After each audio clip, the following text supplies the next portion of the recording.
joined the Navy when I was 17, and I retired. I was medically discharged, I should say, from the SEAL teams. I served my country with America's best in a time of war. And I had the honor of leading them.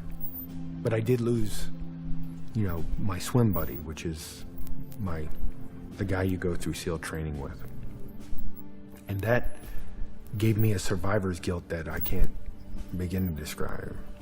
And, you know, I make it through combat in multiple firefights and nothing. I got blown up by an IED, it broke my neck, you know, and I didn't know it at the time.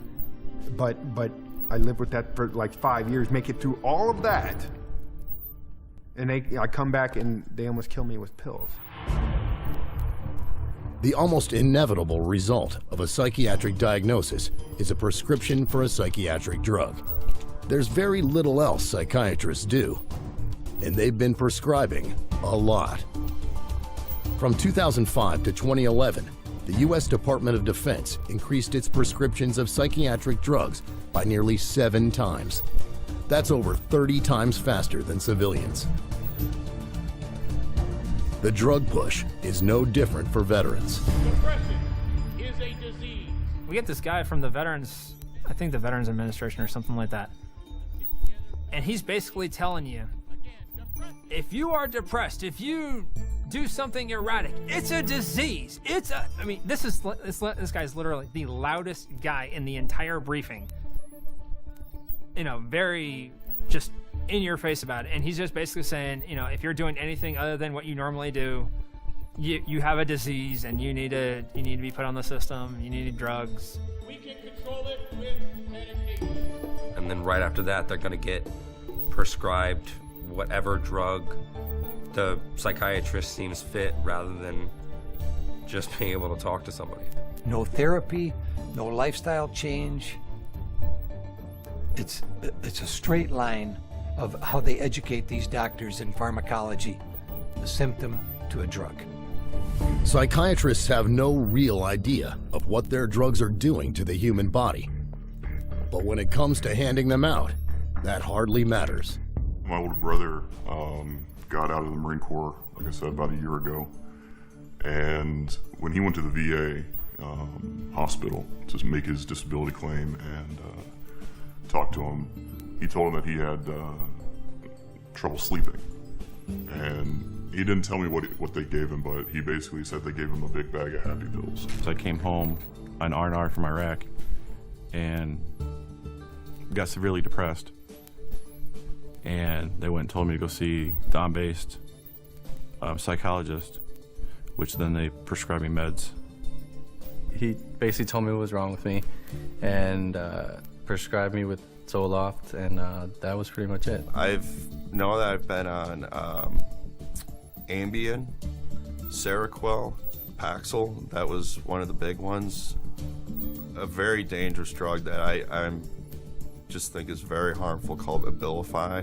It kind of puts whatever meds you're on steroids. Wellbutrin, Zoloft, modafinil, methylphenidate, trazodone, Prazosin, and Ambien. Starts out with Dexedrine, Vibrid, Dalmane, Citalopram, Thorazine, Citalopram, Prozac, and effects are at the same time. Stelazine, Zoloft, Compazine, Seroquel, Cogentin, Abilify, Nodular, Wellbutrin, IV Amitol, Depakote, Artane, Xanax, Halperidol or Haldol, Klonopin, Diazepam, Adderall, and Librium. 5 milligrams to 300. 300 milligrams. 1,200 milligrams of lithium a day.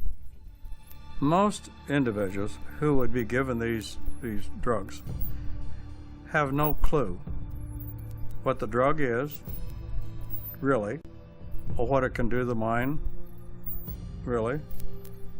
They just don't know.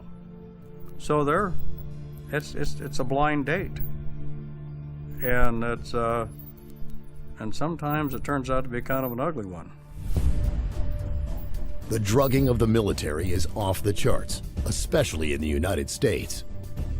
In total, over the last 10 years, the U.S. government has spent more than $4.5 billion just medicating soldiers and veterans. In fact, in 2011, the Pentagon spent more on pills, injections, and vaccines than on Black Hawk helicopters, Abrams tanks, Hercules C-130 cargo planes, and Patriot missiles combined. The use of both psychiatry and psychotropic drugs has just ballooned in the U.S. military. Every soldier that I've talked to, every time they've seen a psychiatrist, they would prescribe them some kind of psychotropic drug right off the bat. I would say 60 to 70% of the soldiers we saw in our center were on medication. Let me give you an example. I was on a committee, a scholarship committee for veterans at a college, and they invited the VA psychiatrist to come in to give a talk about post-traumatic stress disorder. But at the very end, I raised my hand, I said, how many of your veterans that you see do you medicate? And initially he tried to skirt the answer. He said, I see the most difficult. And I said, we all see the most difficult. How many do you medicate? 98%. It's criminal. And it isn't much better in the rest of the world. I deal a lot with a lot of our soldiers within our NATO brothers and sisters. Canada, New Zealand, Australia, UK, Germany, France, Belgium, and even soldiers down in Italy and even in Spain. Each and every one of them have complained about the issues dealing with psychotropic drugs with them. I was stationed in Germany for a while. I was in Kosovo for a while. And they had talked about that, yeah, when they see the psychiatrist, they do give them psychotropic drugs. So it seems like it's a worldwide problem. A lot of our veterans have told us that when they went for help whilst they were still serving, they were then prescribed medication. It didn't help. Quand on envoie un patient chez un psychiatre, il ressort directement avec des molécules chimiques. Et ça, on commence à avoir les effets secondaires et on commence à avoir les problèmes. І справді, психіатри давали військовослужбовцям небезпечні наркотики, при цьому знаючи, що військовослужбовці мають в руках небезпечну зброю. Och någonstans så finns det ju någon drivande orsak till att vi skriver ut mer och mer piller. Men vi får ju inte det förväntade resultatet. But no matter the country, this is the military. And in the military, soldiers have no choice but to follow orders. When I'm wearing this uniform, if I'm ordered to see a psychiatrist, I have to go to see a psychiatrist. If I'm not in this uniform, I can tell them no. The suggestion to go see the psychiatrist came across as a heavy recommendation. It wasn't a direct order, but it was, this is something you should go do. It's something that needs to be handled. You should go do this. And then there's the pressure put on you to take the drugs. I actually asked my commander that. I said, do I have to take these drugs if is this an order? And they all just stared at me, wouldn't give me a no or a yes, implied that I'm supposed to take this. If I would have refused, I probably would have lost my rank or lost opportunities in the military because I wasn't taking care of the property of the military, which was my body. Most of the troops that I talked with did not want to take the psychiatric drugs, did not want them, did not need them, and rebelled at having to take them. But they were told that if you don't take these drugs, you can't get your compensation and you can't get any more VA treatment if you deny the drug usage. So they did. I have heard that military personnel have been ordered to take these drugs. My response to that is, that's an illegal order, and I had that verified by a judge advocate general right here in Washington, D.C. It's illegal to demand that. If a psychologist tells you that you have to take it or you're going to lose your benefits, you need to report that psychologist to the proper authorities. Officially, 1 in 6 American service members is on at least one psychiatric drug. But here's the thing. According to the Armed Services Committee of the United States Senate, no one knows how many drugs are given to soldiers downrange. There's no paper trail, no prescriptions. They're just handed out.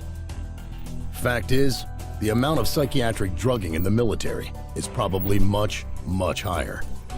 particularly when so many qualify for psychiatry's biggest diagnosis-drugging combo of all. Anti-anxiety drugs. Important information. This report is an overview of the side effects of common anti-anxiety drugs. It contains information that is important for you to know.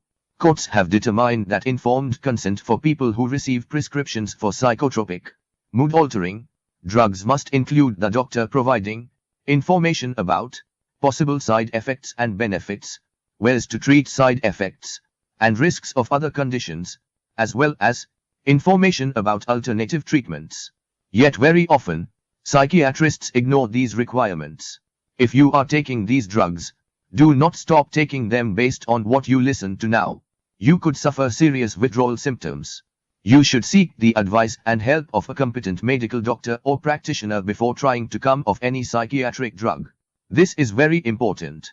Citizens Council on Human Rights, CCHR, does not offer medical advice or referrals but provides the information in this publication as a public service in the interest of informed consent. About anti-anxiety drugs, I want to say this. Mother needs something today to calm her down, and though she's not really ill, there's a little yellow pill. She goes running for the shelter of a mother's little helper. The Rolling Stones wrote these lyrics about prescription drug abuse in 1966. The same words apply today. In 2008, 85 million prescriptions were filled for the top 20 anti-anxiety drugs, also called sedative hypnotics, despite being some of the most addictive mind-altering drugs in the world. Many people rely on these medications to get through the day. If you are one of these people, or have a friend or loved one who is, you need the information in this little lecture. I lost a year of my life. The medications made me feel more depressed, explosive and suicidal, said one former Xanax user. Right in front of my son, I went to take the whole bottle of Xanax so my family would not have to deal with my crying anymore. And this account from a teenager gives some idea of the horrors involved in withdrawing from Valium and Seropex. I was prescribed a tranquilizer for anxiety, to which I became quickly addicted. When I complained about the side effects, the psychiatrist simply increased the dosage, or added another tranquilizer to the point where I was taking 30 pills a day. When I tried withdrawing from them cold turkey, I felt near homicidal. I'd grab knives from the kitchen wanting to harm others or myself. I couldn't sleep.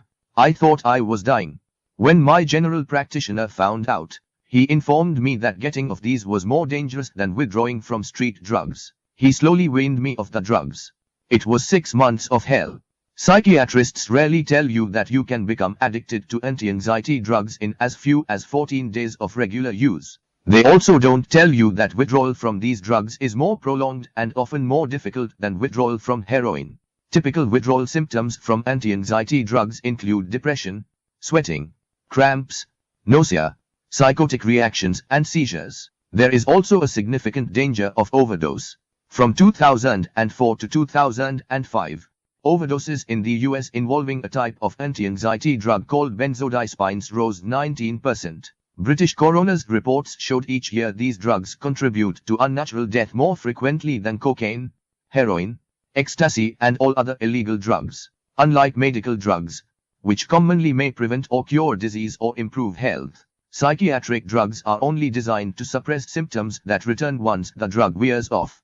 Like illicit drugs, psychiatric drugs provide no more than a temporary escape from problems, unwanted behavior or unpleasant emotions. If you are taking these drugs, you may experience a rebound effect, where your original mental symptoms come back even worse once you begin withdrawing. Medical experts point out that this is the drug effect, not your mental illness. What I tell you now is intended as an advice to give you the facts about the risks of anti-anxiety drugs and a sample of alternatives available. Brand names for anti-anxiety drugs, called minor tranquilizers, benzodiazepines or sedative hypnotics: Ambien, Zolpidem, Ativan, Lorazepam, Buspar, Buspirone, Centrux, Prispam, Dalman, Florazepam, Doral, Quaspam, Equinil, Meprobamate, Halchion, Triazolam, Clonopin, Clonazepam, Lexothin, Bromazepam, Librium, Chlordiazepoxide, Placidil, Ethlovianol, Prosam, Estazolam, Ristoril, Temazepam, Rosiram, Ramelteon, Serapux, Oxazepam, Sonata, Jalapulon, Transian, Chlorispate, Valium, Diazepam, Wisteril, Hydroxyagene, Xanax, Alprazolam. What are anti-anxiety drugs or benzodiazepines? Anti-anxiety drugs or benzodiazepines, anxiolytics and minor tranquilizers were initially hailed as a medical breakthrough. The first of this class of drugs was Miltown, which was eventually discovered to be highly addictive. Then came Valium, praised by psychiatrists as a safe alternative, but soon revealed as having strong addictive qualities of its own. Nevertheless, psychiatrists kept on prescribing these drugs in volume. In 2005, another benzodiazepine, Xanax, was the fourth most prescribed drug in America. Benzodiazepines commonly do one or more of the following things to a person: induce a hypnotic state, relax muscles, stop convulsions or cause mild memory loss. They also act as sedatives on the nervous system, so they usually make people sleepy. That is why doctors warn you not drive while taking them. Today, at least 20 million people worldwide are prescribed these minor tranquilizers. Meanwhile, Western European and North American countries are facing epidemic levels of citizens hooked on these drugs. And while benzodiazepines are a disaster in terms of the public health, pharmaceutical companies rake in a whopping $21 billion, Euro 14 billion, a year selling them. Of course, the users are left with terrible side effects. In fact, an estimated 60% of people taking anti-anxiety drugs become addicted and suffer adverse reactions to the drugs, such as extreme anger and hostile behavior. The elderly face even greater risks, with increased risk of falls and motor vehicle crashes. A British website on benzodiazepines reports that 40% of drivers of motor vehicles found to be impaired or killed in accidents had prescription drugs in their systems, predominantly tranquilizers and sleeping pills. How do psychotropic drugs affect the body?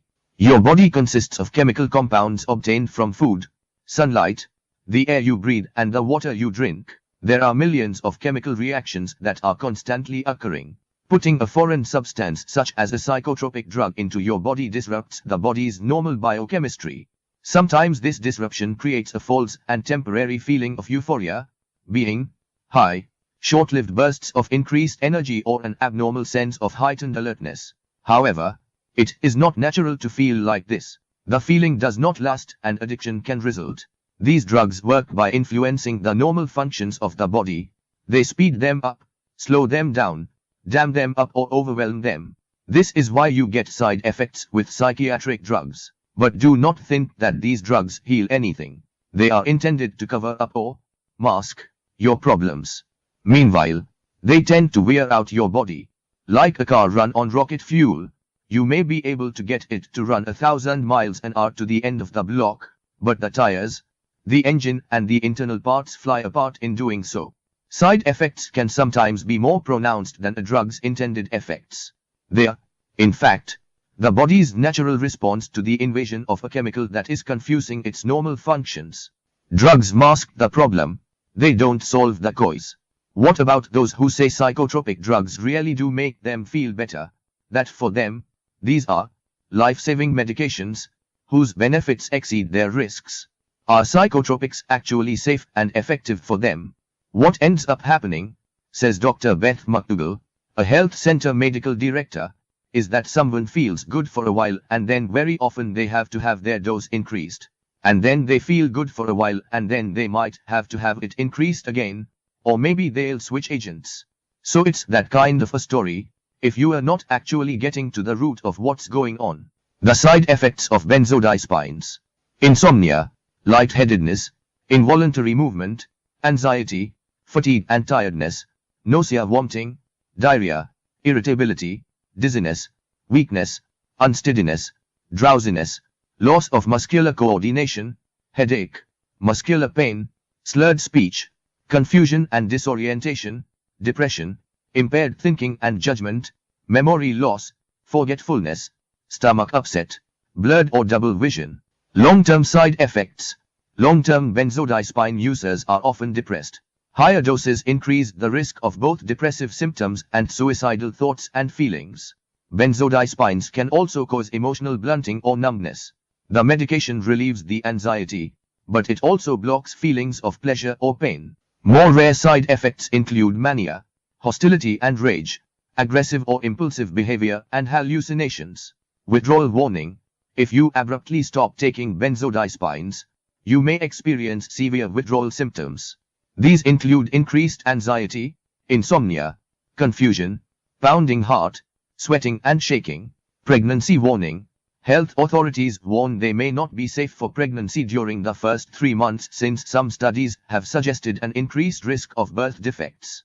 Crime drug: another benzodiazepine that has been the focus of a great deal of media attention is rohypnol, flunitrazepam, which is known widely as the date rape drug, due to its involvement in many sexual assault cases in recent years. The medication blocks feelings of pleasure or pain. Side effects include mania, hostility and rage. Drug Regulatory Agency warnings. October 1991. The British government banned the benzodiazepine Halchion because of its potentially dangerous side effects, including memory loss and depression. March 2005. The UK Parliament's Health Committee released findings of its inquiry into benzodiazepines, stating that side effects include excessive sedation, decreased attention, amnesia and sometimes intractable dependence. Abrupt cessation can lead to severe withdrawal symptoms, including convulsions in some patients.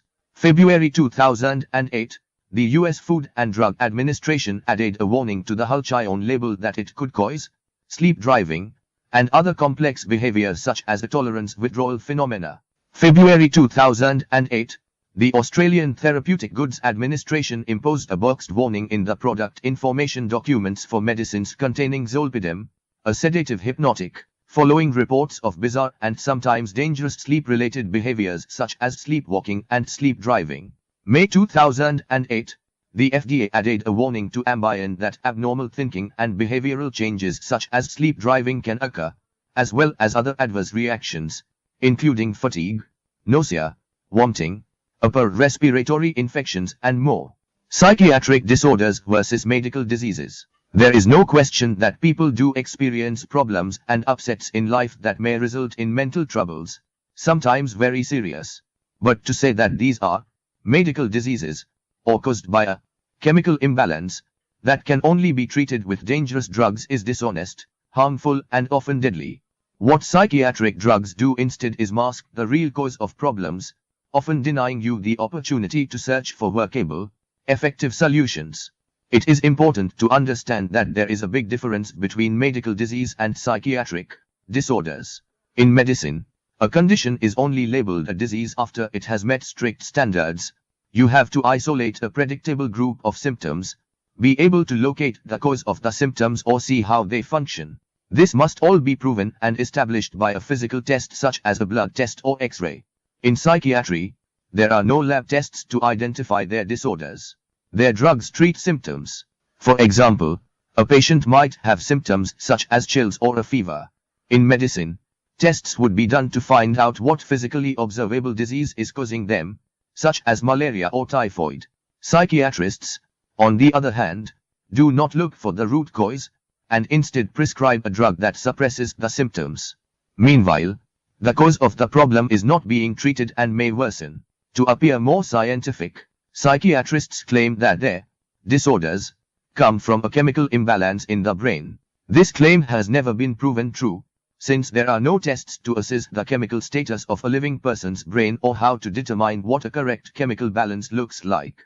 Dr. Darshak Sanghavi, clinical fellow at Harvard Medical School, is among many medical experts publicly debunking the chemical imbalance theory. Despite pseudoscientific terms like chemical imbalance, nobody really knows what causes mental illness. There's no blood test or brain scan for major depression. No geneticist can diagnose schizophrenia, he said.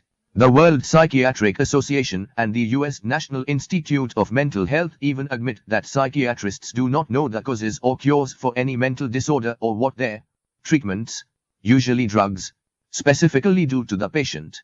Needless to say, allowing yourself to be treated with psychiatric drugs is very risky, since there is very little science to back it up.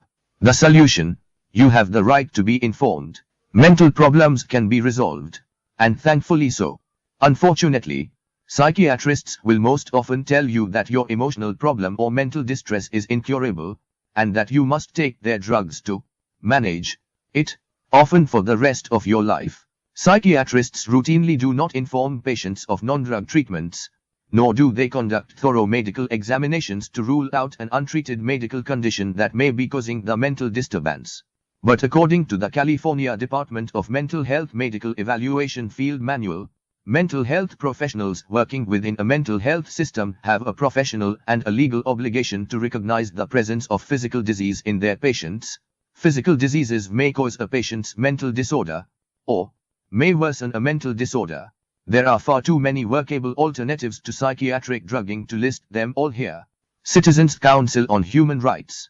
Restoring human rights and dignity to mental health. Citizens Council on Human Rights, CCHR, was established in 2002 because the Citizens Committee on Human Rights is founded by the Church of Scientology. We consider this a dangerous organization, and we got political interests, no religious ones. Support of many political leaders all over the world help us to investigate and expose psychiatric violations of human rights, and to clean up the field of mental healing. Its founder is Professor Dr. R. Gronenboom, Professor of Psychiatry of Erasmus and internationally renowned author.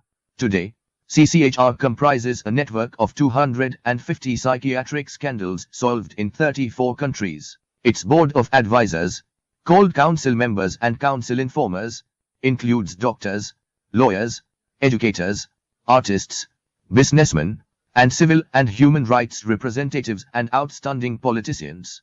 CCHR has inspired and caused hundreds of reforms by testifying before legislative bodies and conducting public hearings into psychiatric abuse, as well as working with media, law enforcement and public officials all over the world. Given the nature and potentially devastating impact of psychotropic medications, we now similarly hold that the right to refuse to take psychotropic drugs is fundamental. Alaska Supreme Court, 2006. CCHR. cchr.nicepages.io/cchr in capitals.html. Service cchr.wordpress.com. Service cchr@gmail.com. 0032 907 23000. Phone connection code 7939. 0031 906 0585. Phone connection code 7939. 0031 906 0901. Phone connection code 7939. You can also give your direct financial support. Go to https://bunq.me/cchr, that is bunq.me, that is the B of bank, the U of Utah, the N of nation, and the Q of Quebec.me, the M of Morse, and the E of eternity/cchr of the Citizens Council on Human Rights. So that is https://bunq.me/cchr. Thank you so much for your generosity. Financial support for exploitation. A lot of people who therefore have to deal with psychiatry are financially seriously disadvantaged and exploited. On the one hand, they often have to deal with administration, or else they can do voluntary work or slave jobs in something that was previously a well-paid job. They must see whether there cannot be used one or more telephones down there, and whether access to the internet can be obtained through a company computer or a personal laptop or tablet. Work during the day at the municipality green or at the garbage service means you can possibly hide yourself at the end of the day with the computer equipment and camping sleep where you can hide in the building if one can call paid phone lines down there. And in 99% of 100 this is indeed the case. While there is no one else, you are going to be using the telephone line, or even as many lines as possible, to call the numbers mentioned before and to log in by computer or laptop or mobile. You then call and they pay all the costs. If you are sure that you can call the numbers mentioned before for at least 8 hours a week, you earn €0.13 per minute per line. This also benefits CCHR itself. As soon as you have reported to me and there are agreements about the possible cash payment, sending money in a mailbox will always arrive, especially if sent under assurance. You can simply lie down the connected phone on the table and go to sleep. Sometimes the connection is being broken unintentionally from the calling company itself. Then I must be able to reach